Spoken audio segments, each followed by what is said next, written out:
Start more US based e-learning platform. మీరు కూడా slot book చేసుకోవాలంటే ఈ నెంబర్కి కాల్ చేయండి. నమస్తే, వెల్కమ్ టు సుమన్ టీవీ. నేను విష్ణు. ప్రస్తుతంతో పాటు సీనియర్ మార్కెట్ అనలిస్ట్ జీవి సత్యనారాయణ గారు ఉన్నారు. వారితో మాట్లాడదాం. సార్ నమస్తే. సార్ నమస్తే. సార్ సత్యనారాయణ గారు, ఏంటి మార్కెట్లో ఏవో సరికొత్త స్కామ్లు కూడా వెలుగు చూస్తున్నాయంటూ వార్త ఒకటి ఇవాళ చదివాను. ఈ ఐపీఓలను కూడా క్యాష్ చేసుకుంటూ మార్కెట్లో కొంత మ్యానిపులేషన్ జరుగుతుంది. కొంతమంది కొన్ని సోషల్ పేజెస్ అంటే సోషల్ మీడియా పేజెస్ ద్వారా కొంత స్కామ్కి పాల్పడుతున్నారంటూ కూడా వార్త ఒకటి చదివాను. ఏంటి అసలు ఈ స్కామ్? ఎవరు చేస్తున్నారు? ఎక్కడ చేస్తున్నారు? ఎలా చేస్తున్నారు? ఓకే, మీరు అన్నట్టు ఈ మధ్యకాలంలో లేటెస్ట్గా అనమాట. ఎలా అంటే ఎప్పుడైతే మార్కెట్లో ఆల్ టైమ్ హైక్ పోయినాయి, చాలామంది షేర్ మార్కెట్లోకి రావాలని ఉంటుంది, ఇంట్రెస్ట్ ఉంటుంది. కానీ వాళ్ళకి ప్రాపర్ నాలెడ్జ్ లేకపోవటం, ప్రాపర్గా అడ్వైస్ దొరకకపోవటం, ప్రాపర్గా గైడ్ చేసేవాళ్ళు చేయకపోవటం, లేకపోతే వీళ్ళకి ఏదో చేద్దాం అంటే ఆతృత అనమాట. అబ్బా నేను కూడా సంపాదించాలి, ఫండ్స్ ఉంటాయి. అప్పుడు ఏమవుతుందంటే ఈ లూపోల్ని అంటే ఆ వీక్నెస్ని వీళ్ళు ఇప్పుడు సైబర్ అంటే ఇప్పుడు సైబర్ మోసాలు, డిజిటల్ మోసాలు, సైబర్ మోసాలు ఇప్పుడు ఏదైతే ఉందో, ఎప్పుడైతే పబ్లిక్ ఇష్యూలు ఉంటాయి అవి సేఫ్. కానీ పబ్లిక్ ఇష్యూలు ఐపీఓలు అప్లై చేస్తే రావు. ఎందుకు? ఈ మధ్య కాలంలో 1000 రెట్లు, 500, 800, 700 రెట్లు అవుతున్నాయి. అంటే మనం అప్లై చేస్తే మనకు అలాట్మెంట్ రాదు. మనం 15,000 వేస్తే ఎక్కడో పోతాం. అబ్బా ఎన్ని అప్లై చేసినా నాకు రావట్లేదు అనుకుంటారు. అట్లని పెద్ద మొత్తంలో అప్లై చేస్తే వస్తాయి. కానీ పెద్ద మొత్తం అప్లై చేయడానికి క్యాపిటల్ కావాలి. మళ్ళీ అప్లై చేస్తే ఏమో ఆ కంపెనీ మొత్తం వచ్చేస్తే బిలో పార్ అయిందనుకో మనకి లాస్ వస్తుంది. అందుకని వీళ్ళందరూ ఏం చేస్తుంటారంటే ఉట్టిగానే ఉంటుంటారు. ఈ లోపల ఇప్పుడు ఈ సైబర్ నేరాలు అంటే ఏంది? ఈ డేటా తీసుకొని, ఈ డేటా మామూలుగా దొరుకుతుంది. ఏది? డిమ్యాట్ అకౌంట్లు హోల్డింగ్ డేటాలు మార్కెట్లో దొరుకుతాయి. అంటే ఎవరైతే ఎప్పుడైతే ఒక డిమ్యాట్ అకౌంట్ ఒక కంపెనీలో ఉండగానే ఆ డేటా తీసుకొని, నమస్తే అండి, మేము పూణే నుంచి, చెన్నై నుంచి, బెంగళూరు నుంచి మాట్లాడుతున్నాము. మీకు ఇట్లా మా దగ్గర అన్లిస్టెడ్ షేర్లు ఉన్నాయి, లేకపోతే మేము చెప్పిన కంపెనీల్లో కనుక పెడితే మీకు మేము అలాట్మెంట్ ఇప్పిస్తాము, మీకు బ్లాక్ చేసి మీకు చేపిస్తాము, ఇంత రిటర్న్స్ వస్తాయి అని చెప్పేసి ఈ వాట్సాప్లు, టెలిగ్రామ్, ఫోన్లు కూడా వస్తుంటాయి. వాట్సాప్లు గ్రూపులలో పెడతారు, టెలిగ్రామ్లు పెడతారు.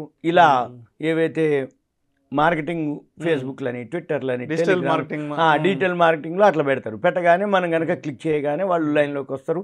మీరు ఇట్లా పెట్టుబడి పెడితే మీకు ఓకేనండి అని అంటారు. ఎవరైతే పెట్టుబడి పెట్టి పెట్టగానే మీకు ఇంత వచ్చింది అంత వచ్చిందని కూడా చూపిస్తారు. అయితే వీళ్ళు ఏం చేస్తారు? ఇప్పుడు ఇంత వచ్చింది కాబట్టి మీరు ఇంకా పెడితే ఇంత వస్తుందండి అంటారు. అనగానే వీళ్ళు ఏం చేస్తారు? ఇక మళ్ళీ అంటే ఇంకా ఇన్వెస్ట్మెంట్ చేయటం. ఈ విధంగా చేసిన తర్వాత మళ్ళీ ఏం చేస్తారు? ఇంకా పెట్టండి, ఇంకా వస్తాయి మీకు వచ్చిందని చెప్తారు. అయితే ఎక్కడొస్తుంది? కొంచెం అయిపోయినాక ఇంత వచ్చింది అంత వచ్చిందా అన్న తర్వాత నాకు ఎన్కాష్ కావాలి, విత్డ్రా చేసుకుంటా అంటే ఇక కాదు, ఇక రాదు, చూపించడం వరకే అది. ఇక ఎప్పుడైతే అనగానే ఇక తర్వాత ఫోన్ స్విచ్డ్ ఆఫ్లో, లేకపోతే ఆ ఫోన్ పని చేయకపోవటాలు, లేకపోతే ఇక అప్పుడు ఇతను మోసపోయినా అనేది తేలుతుంది. అప్పటిదాకా లేదు. ఇప్పుడు ఈ మధ్యకాలంలో అంటే సుమారుగా 627 కేసులు ఫైల్ చేయడం జరిగింది. 2 నెలల్లోనే, ఈ మధ్య 2 మంత్స్ బ్యాక్, ఈ 2 మంత్స్లోనే 213 కేసులు ఫైల్ చేయడం జరిగింది. ఇవన్నీ కూడా వాళ్ళు మళ్ళీ చెక్ చేసుకుంటే అవి బోగస్ యాప్లని, నకిలీ యాప్లని, నకిలీ టెలిగ్రామ్లని, ఫోన్ ఉండకపోవటం, మెసేజ్ ఉండకపోవటం, కమ్యూనికేషన్ ఉండకపోవటం, అది ఎవరు లైన్లోకి రాకపోవటం. అప్పుడు ఇతనికి ఇంకా అర్థమైపోతుంది, ఓహో నేను మోసపోయాను అని. ఎప్పుడైతే వీళ్ళు పెద్ద మొత్తం పెడతారో అప్పుడే ఇక్కడ జరుగుతాయి. చిన్న మొత్తం పెట్టినప్పుడు వాళ్ళు చూపిస్తారు, ఏమని నీకు ఇంత వచ్చిందండి లాభం అంటారు. ఎన్కాష్ చేసుకోవడానికి చిన్న మొత్తం పెట్టినప్పుడు కాకుండా వాళ్ళు ఏం చేస్తారు? ఇంకా మీరు ఇన్వెస్ట్ చేయండి, ఇంకా వస్తాయి అని ఒక పాంప్లెట్ మాదిరే ఉంటుంది, స్లైడ్, ఒక ఇమేజ్ ఉంటుంది, పెట్టి ఇంత పెట్టుబడి పెడితే ఇంత వస్తుంది, ఇంత పెట్టుబడి పెడితే ఇంత పర్సెంటేజ్కి ఇంత టైంకి ఇంత మీకు మల్టిపుల్ అవుతాయి, కుములేటివ్ అవుతాయి. ఇవన్నీ ఒక టేబుల్ మాదిరి ఉంటుంది. మళ్ళీ టేబుల్లో కూడా ఎలా ఉంటుంది? ఒక బ్రాండ్ ఉన్నటువంటివి లోగో మాదిరి తయారు చేస్తారు.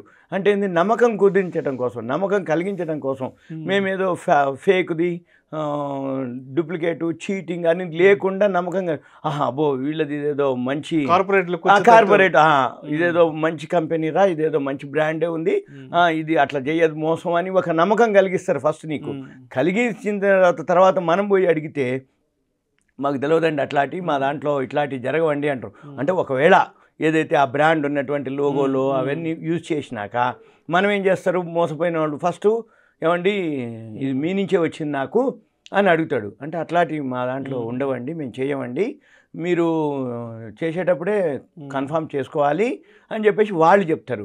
అంటే అప్పుడు అర్థమవుతుంది ఎవరు ఇతనికి ఏమని, నేను మోసపోయాను, వాడు ఆ కంపెనీదో ఆ లోగోనో ఆ ఎంబ్లమో ఆ ఇమేజో ఏదో పెట్టి నన్ను మిస్గైడ్ చేసిండని. అప్పటికే జరగవలసిన నష్టం, జరగవలసిన మోసం, జరగవలసిన ఏదైతే మైనస్, మన అకౌంట్లోంచి ఫండ్స్ వెళ్ళిపోవటం అంత వైటే. దీంట్లో ఏమి క్యాష్లు ఇవ్వటాలు, మనుషులు తెచ్చి ఇవ్వటాలు ఉండవు. మొత్తం ఆన్లైన్లోనే ఉంటుంది. అంతా కూడా బ్యాంక్ అకౌంట్ ద్వారానే జరుగుతుంది. బ్యాంక్ అకౌంట్ త్రూనే మన అకౌంట్లో చూపిస్తుంది, స్క్రీన్ షాట్లు ఉంటాయి. మన అకౌంట్లో డెబిట్ అయినట్టు ఉంటుంది, మళ్ళీ వాడు క్రెడిట్ అయినట్టు చూపిస్తాడు, వాడు బ్యాంకుకు పోయినట్టు ఉంటుంది. అయితే కానీ ఇక డ్రా చేయడానికి లేదు, మన షేర్లు లేవు, మనకి కొన్నది లేదు కంపెనీలు, మనకు అక్కడ హోల్డింగు లేదు. కానీ మీకేం చేస్తారు, ఈ షేర్లు అలాట్ చేస్తున్నాం, ఈ షేర్లు మేము బ్లాక్ చేస్తున్నాం, ఈ షేర్లు మీకు మంచి లాభాలు వచ్చినాయి అని మీకు ఎక్స్ప్లెయిన్ చేస్తారు, చూపిస్తారు. అయితే ఇక వీళ్ళందరూ ఏం చేయాలి, ఇప్పుడు ఎవరో ఒకరిని ఇక తర్వాత స్టార్ట్ అవుతుంది. వీళ్ళందరూ కూడా ఎవరు, cybercrime.gov.in వెబ్సైట్కి వెళ్ళి ఫిర్యాదు చేయాలి. మళ్ళీ ఒకసారి చెప్తున్నా, సైబర్ క్రైమ్ CYBERCRIME cybercrime.gov.in ఆ సైట్లోకి వెళ్ళి ఏదైతే జరిగిందో ఇదంతా మనము ఒక మెయిల్ మాదిరి వాళ్ళకి చేస్తే మీకు లేదు 1930 టోల్ ఫ్రీ నెంబర్ కూడా ఉంది, 1930 ఆ టోల్ ఫ్రీకైనా కాల్ చేసి ఇట్లా. ఇప్పుడు కొంతమందికి ఏంది మెయిల్ పెట్టడం రాదు, సైబర్ క్రైమ్లో ప్రొసీజర్ ఏంటి అప్లై చేయడం అనేది లేదు అనుకుంటే 1930 చేసి నేను ఇట్లా ఎక్సో వైయో ఏనో బీనో ఇట్లా ఈ విధంగా జరిగింది ఇవన్నీ అని చెప్పేసి అని వాళ్ళు రికార్డ్ చేసుకొని వాళ్ళు చేస్తారు. అప్పుడు ఒక విధమైన అంటే తర్వాత ఎక్కడో ఒక దగ్గర పట్టుకోవడం జరుగుతుంది, కానీ టైం తీసుకుంటుంది, కానీ ఇంకొకళ్ళకి అవేర్నెస్ అవుతుంది. ఇప్పుడు ఏమవుతుంది, మోసపోయిన వాళ్ళు కనుక మేల్కొండ కనుక ఉంటే వాడు కొత్త వాళ్ళని మోసం చేయడం జరుగుతుంది.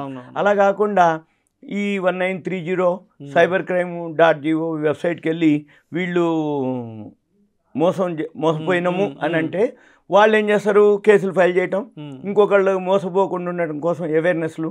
ఇంకా మీకు ఏదైనా డౌట్స్ ఉంటే ఎవరైతే ఇప్పుడు షేర్ మార్కెట్లో మన వాళ్ళు చాలామంది ఉంటారు అడ్వైజర్స్, ఫైనాన్షియల్ అడ్వైజర్స్, వాళ్ళని ఎవరినైనా అడిగితే కూడా వాళ్ళు కూడా ప్రాపర్గా అడ్వైజ్ చేస్తారు. ఎందుకంటే ఒక ఇన్వెస్టర్కి, మామూలు ఇన్వెస్టర్కి ఇది అంతగా తెలియదు అనమాట. ఎవరైతే అడ్వైజర్స్ ఉంటారో వాళ్ళకి ఐడియా ఉంటుంది, అంటే ఇవి మోసం జరుగుతుంది అని ముందే గుర్తుపట్టగలగాలి, అంతే ఏం లేదు. ఆ గుర్తుపట్టడానికే ఇవన్నీ మనం. Thank you sir. Okay, Suman TV ప్రేక్షకులకు ధన్యవాదాలు.